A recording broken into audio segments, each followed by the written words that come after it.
From finance to fun, from banking to banter. This is PB Punya Podcast.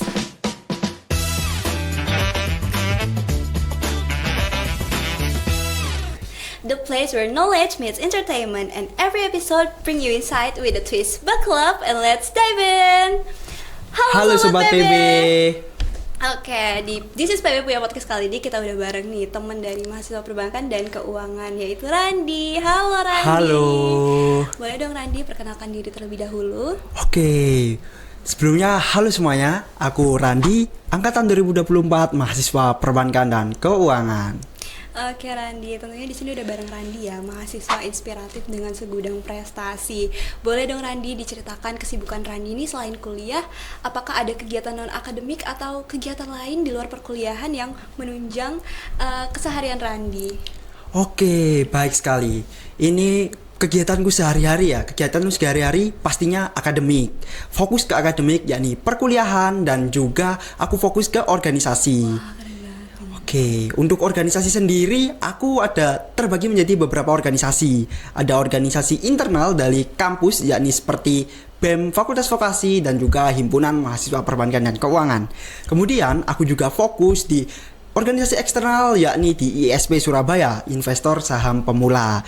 Kemudian, aku juga fokus pengembangan prestasiku di UKM Tapak Suci Unair. Keren banget. Dari yang sudah Randi ceritakan, kita bisa lihat ya bahwa jadwal Randi ini kesehariannya cukup padat ya teman-teman. Tidak hanya di perkuliahan saja, tetapi banyak organisasi internal maupun eksternal yang Randi ikuti.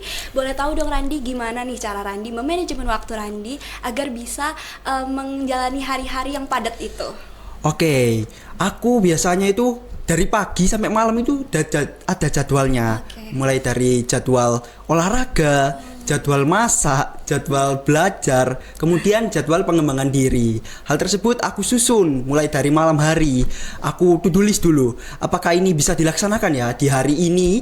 Apakah ini bisa dilaksanakan atau enggak? Kalau enggak bisa dilaksanakan, aku enggak maksain hal tersebut. Karena nantinya akan berakibat buruk pada kesehatanku dan juga aku enggak fokus ke perkuliahan.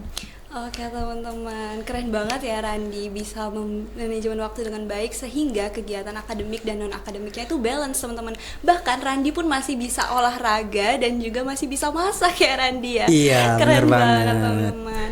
Oke, sebelum kita masuk lebih dalam nih mengenai kegiatan Randi dan achievement yang sudah Randi raih serta segudang prestasi yang sudah Randi raih, boleh dong kita flashback nih ke masa lalu, proses Randi mendapatkan ini semua dan menjadi pribadi Randi yang sekarang. Kalau boleh tahu nih, benar nggak Randi berasal dari sebuah desa yaitu Desa Sukorejo? Oh iya, bener banget Kak. Aku berasal dari Desa Sukorejo, yakni salah satu desa kecil yang ada di Kabupaten Gresik. Desa ini merupakan desa kecil yang ada di Gresik, tepatnya sebelahnya Lamongan Kak. Oke, boleh dong diceritakan, katanya ya Randi ini ketika duduk di bangku sekolah dasar sudah mendapatkan cemoohan seperti, wah kamu ini tidak memiliki masa depan. Emang iya ya Randi?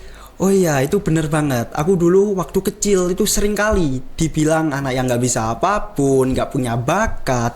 Dan tertinggal lah dengan teman-temanku. Karena dulu start teman-temanku itu udah diarahin sama orang tuanya, udah dididik sejak kecil. Nah itu yang membuatku saat ini tuh gak bosen untuk belajar. Nah hal tersebut pula yang membuatku kuat sampai sekarang.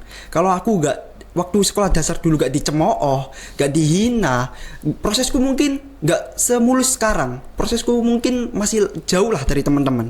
Aku dulu waktu sekolah dasar itu waduh, sangat parah sekali. Mulai dari diskriminasi dan juga temanku itu bilangnya aku gak bisa apapun lah. Itu bukan hanya temanku, itu tetanggaku juga bilang, kalau kamu gini-gini terus, kamu mau jadi apa ke depannya? Tapi orang tuaku nguatin aku lah. Gak apa-apa gak bisa sepak bola, gak apa-apa gak bisa futsal, gak bisa akademik, tapi kamu fokus, kejujuran, konsisten belajar, gak malas, kemudian gak pernah meremehkan orang lain. Itu poin utama sih kalau di hidupku sendiri. Kemudian aku waktu SD tuh hampir pernah gak naik kelas. Nah Teman-teman, di balik Randi yang sekarang ternyata dulu ketika masih di bangku sekolah dasar, Randi pernah tidak naik kelas, hampir tidak naik kelas. Boleh diceritakan dong Randi, kenapa bisa ada kejadian seperti itu ya Randi? Oke, itu ceritanya panjang banget Kak. Oke. Nah, itu dimulai dari aku sakit. Aku sakit itu waktu kelas 6 SD. Pada saat itu aku down banget, mulai dari apa ya, diri sendiri ini mulai apa, gak ada jadi dirinya, gak ada tujuan hidup. Kemudian aku sendiri gak fokus apapun pada saat itu. Terus aku terkena asam lambung dan juga usus buntu. Nah, di situ aku mulai stuck, gak bisa melakukan kegiatan persekolahan, kegiatan pembelajaran akademik dan juga pengembangan diri. Nah, dari situ aku belajar banyak Kak. Mulai dari aku belajar bagaimana memanajemen waktu, aku evaluasi diri, dan juga aku sadar kalau aku gini-gini terus, yang dikatain tetanggaku sama temanku itu bener semua kayak gitu. Nah, sehingga aku itu kan ada UN dulu, ujian nasional. Nah, di situ orang tua aku udah bilang, kalau sejak awal, kalau kamu emang nggak mampu untuk melanjutkan UN, jangan dipaksa. Mending kamu ngulang lagi di kelas 5 SD. Nah, di situ aku mulai down, mulai kasihan sama orang tua aku, karena ayahku juga jauh-jauh pulang dari Malaysia untuk jenguk aku. Kalau aku nggak lulus SD, gimana perasaan orang tua aku? Apalagi itu aku baru punya adikku masih umur 1 bulan. Kayak gitu, aku mulai bangkit, aku mulai homeschooling di rumah. Itu aku mulai belajar sedikit demi sedikit. Aku mulai belajar bagaimana belajar matematika, pengembangan diri. Terus aku di situ belajar banyak. Bagaimana temanku yang dulu ngehina aku belajar sendiri itu lebih relax, lebih santai, dan juga percaya diri. Aku bisa, dan aku pasti buktikan pasti akan bisa. Wah, keren banget ya teman-teman. Apalagi pada saat itu Randi masih menduduki bangku sekolah dasar ya. Benar. Tapi Randi bisa menyikapinya dengan bijak, dan Randi mampu menghadapi cemoohan-cemoohan itu menjadikan motivasi untuk Randi terus bangkit. Benar. Wah, keren banget. Pasti menjadi pribadi yang sekarang tentunya pasti ada dong Randi titik balik di mana Randi itu dapat bangkit setelah tadi yang Randi katakan bahwa Randi sakit sehingga Randi down, yang seperti apa, tidak mempunyai motivasi ya. Iya. Apalagi nih titik balik yang membuat Randi bisa menjadi Randi yang sekarang. Oke, aku ingin cerita ke masa laluku dulu. Yakni waktu aku masuk ke sekolah favorit SMP yang ada di kecamatanku. Nah, di situ aku belajar banyak tentang bagaimana pertemanan itu dijalankan, kemudian organisasi itu didirikan, dan juga bagaimana dukungan orang tua itu peran yang sangat penting.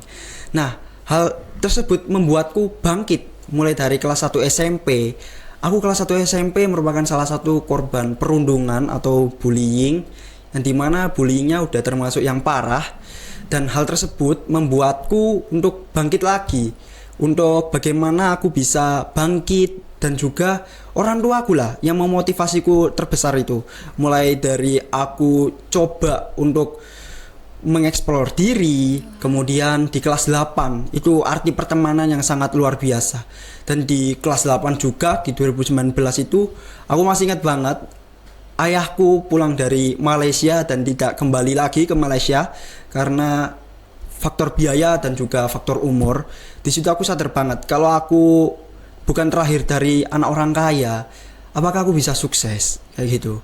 Aku mulai sadar kalau yang aku lakuin selama ini itu nggak berarti lah bagi orang tua aku, tapi orang tua aku tetap enjoy, tetap nerima lah padanya. Aku nggak pernah memandang apapun, walaupun dulu waktu SMP kelas 7 aku peringkat terakhir teman-teman, karena diremehkan, karena dianggap sebelah mata, jawabanku itu ngawur, aneh, abstrak seperti itu. Terus di kelas 8 teman-temanku solid semua, mulai mendukung aku dalam seleksi Gala Siswa Indonesia.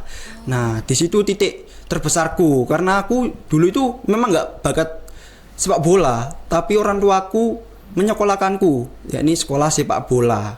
Aku udah pindah-pindah klub banyak. Di kelas 8 aku mulai sadar aku bisa sih kayaknya sepak bola.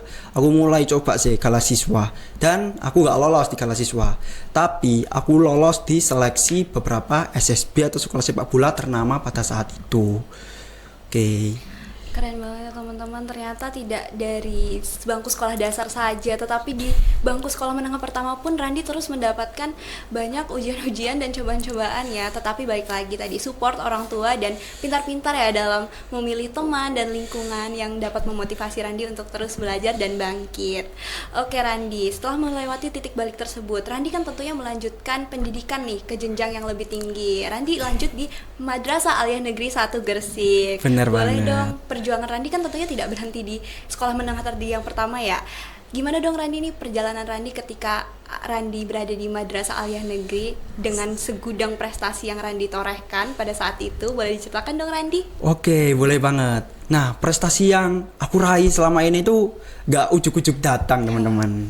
Oke, pertama aku mau cerita tentang bagaimana aku bisa berprestasi di SMA. Kan biasanya masa SMA itu masa yang dimana kita harus memanfaatkan dengan sebaik-baiknya. Tapi di situ merupakan masa dimana aku harus bisa memaksa diriku untuk jadi apa yang aku inginkan sendiri. Nah, di situ di kelas 10 SMA aku mulai bangkit. Aku mulai bisa membuktikan ke orang tuaku, ke tetanggaku, ke temanku bahwasanya Randi yang dulu itu udah gak ada dan Randi yang sekarang itu ada. Kayak gitu. Aku dulu itu fokus ke beberapa lomba, yakni lomba akademik maupun non akademik. Di kelas 10 itu aku pertama kali masuk ke Man 1 Gresik. Itu aku gak ujuk-ujuk juara olimpiade ya teman-teman. Aku itu pertamanya itu fokus ke badminton. Aku itu pertama lolos di seleksi porseni tingkat Kabupaten Gresik di cabang bulu tangkis. Kemudian aku gak lanjut karena potensiku lebih besar nih di akademik. Pada saat itu belum ada sama sekali anak yang bisa meraih nilai ekonomi di angka 90 ke atas. Nah, pada saat itu aku mendapatkan nilai di 88, mendekati kesempurnaan. Hal tersebut membuatku dilirik oleh salah satu guru ekonomi saya yang sangat membawakan saya motivasi terbesar dan juga membawa saya ke UNER ini. Nah, pertama itu aku dibimbing untuk belajar olimpiade ekonomi. Nah, di olimpiade ekonomi ini aku belajar banyak bagaimana aku memanajemen waktu, bagaimana aku belajar tentang ekonomi, akuntansi, dan lain sebagainya. Nah, guruku itu udah tahu kalau aku itu sebenarnya nggak bisa, tapi guruku diem dan juga memotivasi aku terus. Kamu itu bisa kok, kamu itu punya bakat di olimpiade. Aku pertamanya itu cuma dapat nilai betul 2 deh kayaknya. Dari 30 soal seleksi awal OSN itu cuma betul 2. Itu yang memotivasiku, guruku itu sangat luar biasa memotivasi baik dari segi akademik maupun non akademik. Nah, hal tersebut membuatku bangkit lah. Aku malu kalau aku gini terus.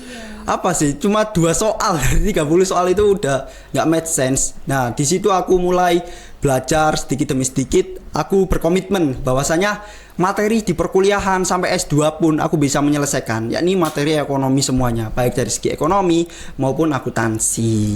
Wah, keren banget ya teman-teman. Jadi bisa dikatakan bahwa ketika Randi berada di Man 1 Gresik ini, Randi mencari di mana potensi Randi sebenarnya. Karena sebelumnya Randi bilang Randi pernah mencoba badminton, akuntansi, ekonomi, dan pada akhirnya Randi memutuskan untuk fokus di bidang ekonomi. Wah, keren banget ya Randi. Jadi Randi selama di Man 1 Gresik ini tidak hanya mengumpulkan pundi-pundi prestasi dari Olimpiade Ekonomi, Randi juga berturut-turut katanya menjadi juara kelas ya Randi. Iya, benar banget. Dan Randi juga mempunyai prestasi non akademik ya. Iya, punya prestasi non akademik juga. Berarti Randi dari SMA memang sudah mampu memanajemen waktunya dengan baik. Benar banget. Sehingga di perkuliahan ini sepertinya Randi sudah tidak terlalu kagok ya. Iya. Dengan kehidupan kuliah yang hektik ini. Oke Randi, pada akhirnya kamu memutuskan untuk melanjutkan pendidikan di Universitas Airlangga. Itu bagaimana sih ceritanya? Kok kamu bisa memilih Universitas Airlangga sebagai tujuan kamu untuk melanjutkan jenjang pendidikan? Oke, itu awalnya aku melanjutkan di UNER itu emang planning sejak aku kelas 11. Nah, aku melanjutkan di UNER ini perbankan dan keuangan menjadi pilihan utama, yakni karena aku suka di bidang keuangan dan juga akuntansi. Nah, pada saat itu aku mulai searching lah di kelas 12 tentang jurusan perbankan dan keuangan. Dan pilihan pertamaku itu emang perbankan dan keuangan, teman-teman. Dan perbankan dan keuangan itu udah aku pelajari sejak aku SMA. Nah, aku ini pengen cerita sedikit. Ini kejadian lucu, sangat lucu-lucu sekali. Karena aku dulu di kelas 12 kalau nggak salah, waktu praktikum prakarya kewirausahaan, aku pernah iseng-iseng lah nulis sebuah skripsiku nanti. Nah, Keren banget teman-teman, Randi sudah menyiapkan ya untuk skripsi. Itu keren banget loh teman-teman. iya, itu aku dulu iseng-iseng aja cari-cari judul skripsi tentang perbankan. Di handphoneku masih ada, masih tersimpan rapi. Judul tersebut itu kalau nggak salah di bulan September atau November itu aku bener-bener kejadian lucu, nggak nyangkanya aku lolos di perbankan juga. Aku kemarin lihat di file dokumenku, loh kok masih ada ini kejadian. Keren banget ya, dia udah mempersiapkan nih teman-teman skripsi loh. Belum juga kita masuk semester 4 dia sudah mempersiapkan skripsi. Oh ya Randi, apakah ketika kamu memutuskan untuk masuk di Universitas Airlangga kamu merasa minder, bahwa kan kita seperti yang kita tahu ya, masuk Universitas Airlangga ini tidak mudah ya Randi, dan kita mendengar cerita perjalananmu, prosesmu yang panjang tersebut, apakah ada rasa wah kayaknya aku nggak bisa deh? Boleh dong Randi diceritakan. Kalau merasa aku nggak bisa itu nggak ada dalam kamus hidupku sendiri, karena menurutku semua itu bisa kalau kita itu berusaha. Karena dulu pun aku juga nggak bisa, aku nggak bisa apapun lah, nggak bisa apapun mulai dari segi akademik non akademik. Karena kalau aku nyerah di tengah-tengah, gimana dengan orang tuaku, gimana dengan adikku, gimana dengan masa depanku sendiri. Karena itu motivasi terbesarku dalam perjalanan perkuliahan. Aku nggak pernah bilang aku capek, aku harus berhenti di sini. Aku nggak pernah bilang gitu. Aku di kos, kalau capek ya udah capek aja, tinggal istirahat, tinggal sejenak lah 15 sampai 20 menit. Terus aku lanjut ke aktivitas lainnya. Karena bagiku terbesar impianku itu membahagiakan kedua orang tuaku. Nah, kalau aku cuma gitu-gitu tok, cuma tidur terus kuliah, tidur kuliah, lah kapan aku bisa suksesnya? Kapan aku bisa meraih 3 digit pertama lah untuk di usia 20 tahun itu. Wah, keren banget. Lagi-lagi keluarga yang menjadikan motivasi Randi untuk terus mengembangkan diri dan terus membanggakan kedua orang tuanya. Keren banget nih Randi. Dan Randi ini teman-teman perlu diketahui bahwa ia berkuliah di Universitas Airlangga ini dibiayai oleh beasiswa Petrokimia Gersik. Benar gak Randi? Benar banget. Keren banget nih. Jadi segudang prestasi tadi mengantarkan Randi berkuliah di Universitas Airlangga dengan beasiswa full hingga lulus. Benar gak Randi? Benar banget. Boleh dong diceritain Randi bagaimana perjuangan Randi mendapatkan beasiswa tersebut? Oke, ini flashback lagi. Kalau perjalananku untuk mendapatkan beasiswa itu agak lumayan panjang. Karena pada waktu seleksi tahap kedua, aku itu mengalami sakit 1 bulan, demam berdarah. Dan di situ aku itu wawancara 2 orang kan sama orang tua aku. Nah, orang tua aku itu nggak siap buat diwawancarai. Nah, aku bagaimana membujuk orang tua aku tadi yang nggak pernah ngomong, dan juga bagaimana membriefing. Nah, di situ aku mulai belajar sedikit-sedikit lah sama orang tua aku buat jawab pertanyaan gimana, harus natural, harus bisa membuat orang tersebut itu gak ragu lah dengan jawaban kita kayak gitu. Untuk seleksi tahap pertamanya itu kan ada seleksi administrasi. Nah, itu seperti prestasiku selama perkuliahan, selama sekolah. Kemudian aku juga beberapa hal organisasi, baik itu organisasi internal maupun eksternal di sekolah. Wah, keren banget ya teman-teman. Lagi-lagi konsisten dan terus semangat yang dapat mengantarkan Randi ke Universitas Airlangga dengan beasiswa full dari PT Petrokimia Gersik. Oke Randi, keren banget ya, sangat insightful. Oke, setelah melalui semua perjalanan panjang, pahit, manisnya kehidupan, cemoohan dari orang-orang sekitar, boleh dong Randi, kesan-pesannya untuk teman-teman yang mungkin juga pernah mengalami hal-hal yang membuat mereka down, sehingga mereka berpikir bahwa, wah kayaknya aku nggak bisa nih. Boleh dong Randi, kesan dan pesannya. Oke, untuk teman-teman Sobat PB semuanya, kalau teman-teman merasa gagal, kalau teman-teman merasa kalah dengan temannya yang startnya udah di depan, jangan merasa seperti itu teman-teman. Karena bagiku sendiri, kekalahan terbesar itu ketika kita tidak berani mencoba. Kekalahan terbesar itu ketika kita mengecewakan banyak orang. Karena bagiku, kita itu terus berusaha aja, hasilnya nanti. Karena kalau kita meragukan hari esok, sama saja kita meragukan Tuhan, dan juga kita meragukan doa kedua orang tua kita seperti itu. Keren banget, lagi-lagi kita harus tetap semangat ya teman-teman, tidak boleh pantang menyerah dan terus optimis. Kalau boleh tahu nih, gebrakan Randi selanjutnya ini Randi mau ngapain sih? Oke, gebrakan aku selanjutnya mungkin aku mau fokus di magang, kemudian di lomba-lomba internasional, dan juga aku mau fokus di duta vokasi. Wah, keren banget. Berarti Randi ini sosok yang tidak pernah puas ya akan meraih goals dan achievement. Kalau boleh tahu sih, cita-cita Randi tuh apa sih sebenarnya? Oke, ini cita-citaku sejak aku kelas 10 SMA. Agak lucu cita-citanya. Aku pengen jadi Menteri Investasi dan Keuangan di Indonesia. Keren banget sih. Itu nggak lucu sih Randi, itu keren loh Randi. Oke. Dengan memiliki cita-cita setinggi itu, tentunya juga prosesnya juga nggak gampang ya Randi. Benar-benar. Jadi kamu ini masih haus akan mencari achievement, akan mencapai goals, dan gimana nih Randi kehidupan perkuliahan sejauh ini? Apakah kamu sudah merasa puas atau masih haus akan meraih cita-cita itu? Oke, kehidupan di perkuliahan pastinya aku masih haus lah. Karena ini baru start atau baru awal.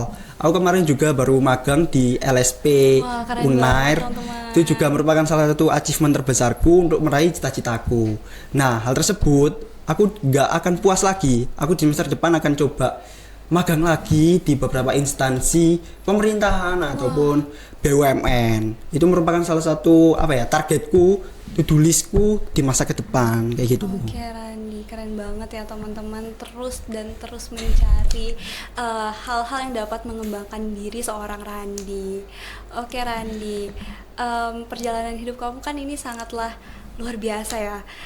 Mungkin apa sih momen-momen yang gak pernah kamu terlupakan dan selalu menjadikan itu sebagai semangat kamu untuk terus mengembangkan diri selain ya motivasi dari orang tua tadi? Boleh dong? Oke, pastinya yang tadi ya, cemoohan dari orang-orang yang bilang aku gak bisa apapun. Aku dibilang bodoh, terus dibilang tertinggal lah karena aku peringkat terakhir. Nah, itu menjadi cambuk utama aku ketika aku capek, ketika aku ragu untuk meraih cita-cita itu. Karena aku dulu pernah hampir dipukulin satu kelas itu gara-gara hal tersebut. Makanya aku gak mau kebodohan tersebut terulang kembali, dan aku gak mau dicemooh sama teman-temanku, gak mau dianggap remeh, dan juga aku berusaha semaksimal mungkin karena kasihan orang tua aku juga kalau aku gitu-gitu tok, terus perkuliahan cuma kuliah terus pulang main. Lah itu aku gak mau juga, karena aku mau puasin itu di masa lalu, yakni di waktu SMP dulu. Itu sih. Keren banget ya, lagi-lagi cemoohan tadi jangan dijadikan bahan untuk kita semakin down dan terpuruk teman-teman, tapi jadikan itu sebagai pembelajaran agar kita terus bangkit dan semangat. Berarti Randi ini prefer menjadi kura-kura ya dibanding kupu-kupu rupanya. Iya benar. Lebih ke kura-kura sih. Apakah menjadi kura-kura itu melelahkan atau membuat burnout? Karena jujur kan kuliah rapat itu gimana Randi? Oke, kalau menurutku sendiri kuliah rapat itu enggak bikin burnout, tapi kadang itu energi sosial itu habis. Karena kan karakteristik tiap orang kan beda-beda. Nah, di sini aku mulai tahu kalau aku kecapean itu aku bisa energiku habis, terus mudah marah. Nah, hal tersebut aku atasi dengan cara dengerin musik. Nah, dengerin musik itu menjadi salah satu momen terbaikku ketika aku capek, ketika aku gak bisa berpikir apapun. Nah, itu solusi bagi mahasiswa kura-kura sih. Oke, berarti cara Randi itu recharge energi itu dengan mendengarkan musik. Oke Randi, keren banget. Jadi teman-teman benar ya yang kata Randi ucapkan, bahwa kura-kura itu sebenarnya tidak seburuk itu loh teman-teman. Karena menjadi kura-kura itu tentunya kita mendapatkan relasi dan pembelajaran yang luar biasa yang sebagai bekal kita untuk menghadapi dunia kerja yang pastinya nanti akan lebih hektik nih. Iya, benar banget. Oke. Randi, kalau boleh tahu di semua kesibukan Randi yang sekarang ini skala prioritasnya yang Randi utamakan itu apa sih? Oke, untuk kesibukan sekarang pastinya skala prioritas pasti tetap di akademik. Di akademik ini di pembelajaran perkuliahan dan juga bagaimana aku bisa mencari achievement baru. Itu menjadi skala prioritasku, dan juga aku mau menginsight diriku supaya bisa berbahasa asing lebih dari 5 bahasa. Keren banget, berarti goal selanjutnya Randi ingin menguasai 5 bahasa asing. Wah, keren banget ya Randi. Oke, setelah semua yang tadi kita sudah ceritakan, banyak sekali ya hal-hal yang pahit dan juga manis yang sudah dirasakan oleh Randi, yang kita tentunya tidak tahu nih kalau kita melihat Randi secara bias, kalau Randi pernah merasakan hal-hal pahit tersebut. Tentunya membuat kita terus semangat dan optimis, serta tidak akan pernah mendengarkan cemoohan itu sebagai hal yang malah menjatuhkan kita, tetapi menjadikan hal cemoohan itu sebagai hal yang membuat kita terus bangkit dan terus semangat. Benar banget. Oke teman-teman, jadi buat teman-teman tetap semangat untuk meraih mimpi, dan tidak mungkin ya Randi. Tidak mungkin. Benar banget, tidak ada yang tidak mungkin. Semua pasti bisa meraih cita-cita dan meraih mimpinya selagi mau berusaha dan terus konsisten dan juga berdoa. Benar Oke. banget. Oke teman-teman, tidak terasa kita telah berada di penghujung PB Puya Podcast kali ini. Wah, banyak sekali insight yang sudah kita dapatkan dari Randi. Terima kasih ya Randi. Terima kasih juga. Insight ini bisa menjadikan pembelajaran luar biasa bagi teman-teman yang sedang menonton, dan terutama juga bagi aku terkesima banget nih Randi mendengar cerita Randi. Oke teman-teman, cukup sampai di sini PB Puya Podcast. See you on the next episode. Bye.